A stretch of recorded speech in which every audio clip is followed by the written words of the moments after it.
السلام عليكم ورحمة الله وبركاته. بسم الله والحمد لله والصلاة والسلام على خير رسل الله سيدنا محمد وعلى آله وصحبه ومن والاه. النهاردة معدنا مع صنف جديد من الأصناف اللي ربنا عز وجل ذكر أنه يحب أصحاب هذا الصنف. فمين الصنف اللي معانا النهاردة؟ تعالوا نشوف.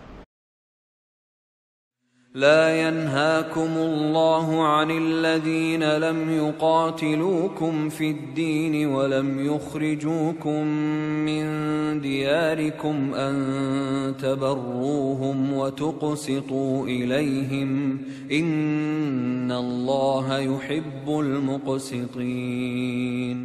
كما سمعتم إن الله يحب المقسطين، اللهم اجعلنا من المقسطين، اللهم آمين. القسط في اللغة معناها العدل. إنسان مقسط أي إنسان عادل. طيب إزاي يكون إنسان مقسط عشان أنال هذا الشرف العظيم أن الله يحب المقسطين؟ إن أنت تطبق القسط ده في حياتك كلها، بمعنى إن أنت في شغلك تكون إنسان مقسط. مقسط يعني إيه؟ يعني تدي الشغل حقه.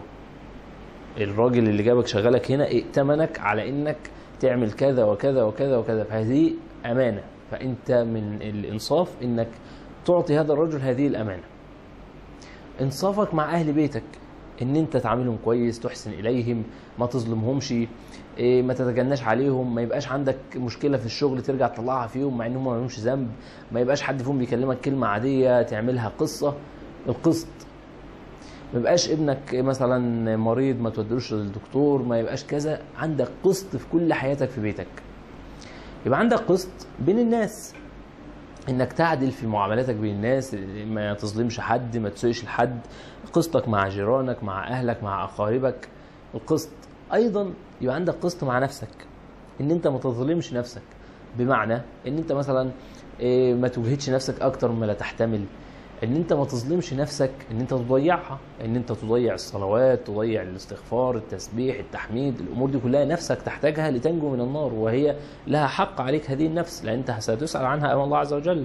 الله عز وجل رزقك العين واليد والشم واللسان وكذا مش هباء، ولكن لتعبده. فهذه اليد والارجل ستشهد عليك يوم القيامه وستخبر الله سبحانه وتعالى انت عملت ايه. فاذا يبقى عندك قسط مع نفسك، يبقى عندك قسط مع عقلك. ازاي؟ ما تجيش زي ما احنا بنقول المصري كده تفتي، يعني مثلا موضوع فلاني مثلا انت سمعته فما ينفعش اسمعه واسكت، يعني لازم يبقى ليا اي راي في اي حاجه حتى لو انت ما تعرفش. لا، يبقى انت عندك قسط مع نفسك، ان انا ابقى عارف قدراتي. انا مثلا كعبد الرحمن انا مهندس بفهم في علم الهندسه، فجي قدامي مثلا واحد مريض عايزين يعملوا عمليه، فالاثنين الدكاتره مختلفين، نعمل العمليه بالطريقه دي ولا الطريقه دي؟ ما اجيش انا اقول له لا اعملها بالطريقه دي، هو انا بعرف ايه في الطب؟ انا ما بعرفش حاجه في الطب. فاذا انا اكون مقسط مع نفسي وعارف ان نفسي لا تعلم حاجه في الطب. مثلا اثنين محامين مختلفين مثلا في ماده قانونيه مثلا، فده بيقول والله الماده كذا بتقول كذا، وده بيقول الماده كذا بتقول كذا. انا مش محامي ما اعرفش حاجه في القانون، ما اجيش اقول لهم لا على فكره الماده كذا هي فعلا صح. فاذا قسط مع نفسك، انت تبقى عارف قدرات نفسك ومؤهلات نفسك وايه اللي نفسك تعرفه وايه اللي ما تعرفوش. فما تقحمش نفسك في اللي هي ما تعرفوش. زي ما قلنا ما تحملهاش ما لا تطيق، ايضا ما تحملش عقلك ما لا يطيق. فاذا يكون هنا في قسط مع النفس.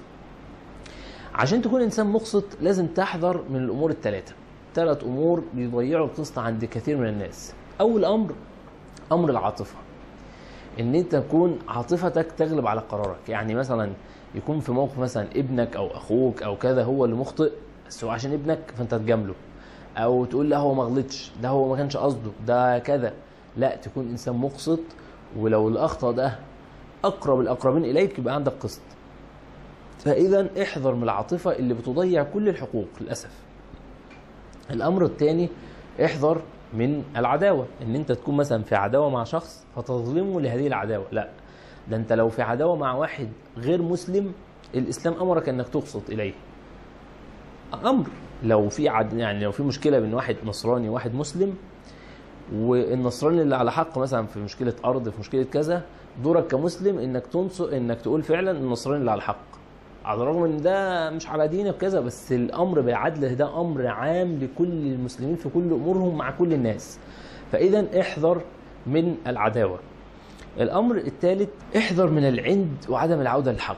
ودي للاسف من الامور المنتشره كتير جدا بينا، ان انت مثلا تشوف موقف معين فتحكم على موقف معين ده، تقول انا رايي ان الموقف ده محمد فيه اللي صح، وبعدين بعد كده ناس تقعد معاك وتفهمك لا ده اللي حصل كذا وكذا، ومحمد قال كذا واحمد قال كذا، فيتبين لك ان محمد اللي كان مخطئ. اياك ان الكبر يتغلبك وتفضل تصر على الخطا، ان انت تفضل على رايك الغلط رغم انك عارف انه غلط. وده في امور حياتك كلها، في امور دينك. مثلا لما تبقى عارف مثلا البدع مثلا اللي في الموالد والمساجد اللي فيها قبور وكذا، وانت مثلا من الناس دي، وبعد كده يقعد معاك شيخ مثلا ويفهمك ليه الصلاه في المساجد اللي فيها قبور دي فيها مشكله، ليه الموالد فيها مشكله. اياك والتكبر، ما تتكبرش على الحق. لما تكون حاطط فلوسك في بنك ربوي، واحد يقعد معاك ويفهمك يعني ايه بنك ربوي، يعني ايه نظام ربوي، ما تفضلش تكابر وتقول لا بس هو برضه البنك الربوي كويس وهفضل حاطط فلوسي فيه. فما تكابرش في حياتك كلها، ودائما خليك انسان بيرجع الحق. وده مش عيب ابدا، بل بالعكس ده من صفات الناس اللي النبي صلى الله عليه وسلم ذكرهم انهم خير التوابين خير الخطائين التوابون. ان انا اخطأت، ولكن لما عرفت ان الامر ده خطأ تبت عنه من غير اي مشكله ومن غير اي كبر. ما فيهاش اي مشكله لما اروح لواحد اعتذر له او اقول له على فكره انا كان رايي كذا وطلع ان رايي غلط، ما هيش عيب ابدا، بل العيب ان انا اكون عارف ان انا مخطئ واكابر واصر واعاند على هذا الكبر حتى يكون نتيجته ان القى في نار جهنم والعياذ بالله بهذا العند والكبر. فاحذر من الامور والامراض الثلاثه: العاطفه، العداوه، الكبر والعناد، وعدم الاعتراف بالحقيقه. سبحانك اللهم وبحمدك، نشهد ان لا اله الا انت، نستغفرك ونتوب اليك. السلام عليكم ورحمه الله وبركاته. إن الله يأمر بالعدل والإحسان وإيتاء ذي القربى وينهى عن الفحشاء والمنكر والبغي يعظكم لعلكم تذكرون.